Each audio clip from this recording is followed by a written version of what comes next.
മലപ്പുറം കൂരിയാട് ദേശീയപാത തകർന്ന സംഭവത്തിൽ വിദഗ്ധ സംഘം ഇന്ന് സ്ഥലത്തെത്തി റോഡ് പരിശോധിക്കും. ദേശീയപാത അതോറിറ്റി ചുമതലപ്പെടുത്തിയ 3-അംഗ സംഘമാണ് വരുന്നത്. കുരിയാട് മുതൽ കൊളപ്പുറം വരെയുള്ള ഭാഗത്തായിരിക്കും പരിശോധന. ചാവക്കാട് ദേശീയപാത 66-ലും വിള്ളൽ കണ്ടു.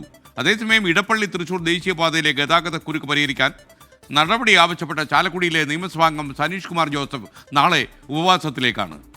സമീർ ബിൻ കരീം കൂരിയാട് ദേശീയപാതയിൽ നമുക്കൊപ്പം ചേരും. അതേപോലെ ചാലക്കുടി മുരിങ്ങൂരിൽ നിന്ന് സൂരജ് സജി ചേരുന്നുണ്ട്. ചവറ ദേശീയപാതയിൽ നിന്ന് ആർ അരുൺരാജും ചേരും. സെൻട്രൽ ന്യൂസ് ഡെസ്കിൽ നിന്ന് പൊതുനിരീക്ഷണവുമായി ബി ദിലീപ് കുമാർ നമുക്കൊപ്പം ചേരുന്നുണ്ട്.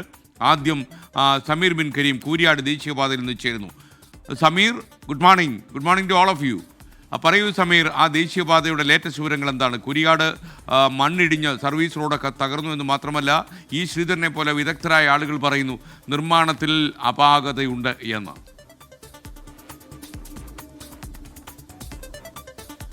Very good morning S K. ഞാനിപ്പോൾ നിൽക്കുന്നത് ആ റോഡ് തകർന്നിരിക്കുന്ന കുരിയാടാണ്. ഇവിടെയാണ് എൻ്റെ തൊട്ട് പിറകിലാണ് സംഭവിച്ചിരിക്കുന്നത്. നമുക്ക് അങ്ങോട്ടേക്ക് പോകുന്നതിന് പരിമിതിയുണ്ട്, കാരണം അത്രയും അപകടം നിറഞ്ഞാണ് അവിടെ നിൽക്കുന്നത് എന്നുള്ളതാണ്.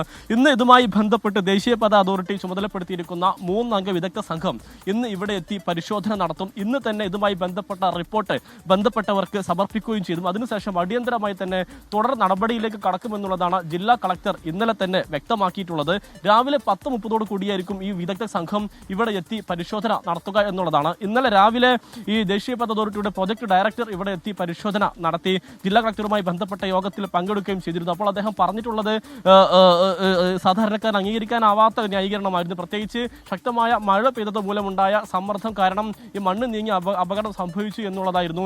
അശാസ്ത്രീയത ഇല്ല എന്നുള്ളതുമായിരുന്നു അദ്ദേഹം വ്യക്തമാക്കിയിട്ടുള്ളത്. അത് സ്വാഭാവികമായും ഉയരുന്ന ആക്ഷേപവും വിമർശനം എന്നുള്ളത് അശാസ്ത്രീയമായ നിർമ്മാണം തന്നെയാണ് ഈ അപകടത്തിലേക്ക് നയിച്ചത്. സാധാരണക്കാരായ പ്രദേശവാസികളുടെ ഈ മണ്ണിനെ കുറിച്ച് കൃത്യമായ ധാരണയുള്ള ആളുകളുടെ അഭിപ്രായം പരിഗണിക്കാതെയാണ് ഈ ഒരു പ്രവൃത്തിയിലേക്ക് കടന്നത് മൂലമാണ് ഇത്തരം ഒരു അപകടം സംഭവിച്ചത് എന്നുകൂടി ഈ നാട്ടുകാർ ഉന്നയിക്കുന്നുണ്ട്. മാത്രമല്ല ഈ നിർമ്മാണത്തിലെ വീഴ്ച ചൂണ്ടിക്കാണിച്ചുകൊണ്ട് ഇന്ന് യൂത്ത് കോൺഗ്രസിന്റെ നേതൃത്വത്തിൽ ഒരു പ്രതിഷേധ സമരവും ഇന്ന് 10 മണിക്ക് നടക്കുന്നുണ്ട് എന്നുള്ളതാണ്. കോഹിനൂരിൽ, അതായത് ഇവിടെ നിന്നും ഏതാണ്ട് ഒരു 5 കിലോമീറ്റർ അകലെയുള്ള കോഹിനൂരിലെ ഈ നിർമ്മാണ കമ്പനിയുടെ KNRCയുടെ ഓഫീസിലേക്കാണ് ഇന്ന് യൂത്ത് കോൺഗ്രസിന്റെ പ്രതിഷേധമുള്ളത് എന്നുള്ളതാണ്. നാളെ യൂത്ത് ലീഗും സമരവുമായി ബന്ധപ്പെട്ട് മുന്നോട്ട് പോകുന്നുണ്ട്. ഇതുമായി ബന്ധപ്പെട്ട് എടുത്തു പറഞ്ഞിരിക്കുന്ന ഒരു കാര്യം എന്നുള്ളത് നിരവധിയായിട്ടുള്ള ആളുകൾ ഈ അപകടം നിറഞ്ഞിരിക്കുന്ന മേഖലയിലേക്ക് വരുന്നു എന്നുള്ളതാണ്. ഏത് നിമിഷവും ഇത് പ്രധാന റോഡും ഈ സർവീസ് റോഡും ഒക്കെ തന്നെ നിലമൊത്താനായ ഒരു സാഹചര്യത്തിലാണ് ഇവിടെ നിൽക്കുന്നത്. പക്ഷേ ആളുകൾ കാഴ്ചക്കാരായി ഒരു മൃഗശാലയിൽ വന്ന പ്രതീതിയോടുകൂടി ഇവിടെ നിന്ന് ഇങ്ങനെ നോക്കി നിൽക്കുന്നു എന്നുള്ളതാണ് ഏറ്റവും പ്രധാനപ്പെട്ട കാര്യം. ഇവരെ നിയന്ത്രിക്കാൻ പോലീസോ മറ്റു സംവിധാനങ്ങളോ ഇല്ലാത്തതും വലിയ ആശങ്കയായി മാറുന്നു എന്നുള്ളത്. ഒരു പക്ഷേ ആ അപകടം നിറഞ്ഞ ആ പൊട്ടിപ്പൊളിഞ്ഞ ഭാഗത്തിന് തൊട്ടടുത്ത് നിന്നൊക്കെ ആളുകൾ ദൃശ്യങ്ങൾ പകർത്തും നമുക്ക് ഇതിൽ നിന്നും കാണാവുന്നതാണ്. ഇവരെ നിയന്ത്രിക്കാനോ മറ്റൊന്നും തന്നെ ആരുമില്ലാത്തതും അപകടത്തിലേക്ക് നയിക്കുമെന്നുള്ള കാര്യത്തിൽ യാതൊരുവിധ തർക്കവുമില്ല. കൃത്യമായ പോലീസ് സംവിധാനം ഉപയോഗപ്പെടുത്തണമെന്നുള്ളതാണ് ഏറ്റവും പ്രധാനപ്പെട്ടതായിട്ടുള്ള ഒരു കാര്യം. ഏതായാലും കഴിഞ്ഞ ദിവസമാണ് ഈ ദാരുണമായ അപകടം സംഭവിച്ചിരിക്കുന്നത്. 3 വാഹനങ്ങൾക്ക് മുകളിലേക്ക് ഈ കല്ലും മണ്ണും എല്ലാം തന്നെ തകർന്നു വീഴുകയായിരുന്നു. പക്ഷേ അത്ഭുതകരമെന്നോണം എല്ലാവരും രക്ഷപ്പെട്ടു എന്നുള്ളതാണ്. അതുകൊണ്ട് തന്നെ ആളപായമൊന്നും തന്നെ ഉണ്ടായില്ല. പക്ഷേ ആളുകളൊക്കെ തന്നെ പറയുന്നത് ഒരുപക്ഷെ നേരത്തെ ഈ അപകടം സംഭവിച്ചുകൊണ്ട്, മഴക്കാലത്തിന് മുൻപ് തന്നെ അപകടം സംഭവിച്ചുകൊണ്ട് ഈ ഒരു വീഴ്ച മനസ്സിലാക്കാനായി ഒരുപക്ഷെ അതല്ലെങ്കിൽ വലിയ അപകടത്തിലേക്ക് കാര്യങ്ങൾ പോകുമായിരുന്നു എന്നുള്ളതാണ് ഇതുമായി ബന്ധപ്പെട്ട് നാട്ടുകാരൊക്കെ തന്നെ വ്യക്തമാക്കുന്നത്. S K.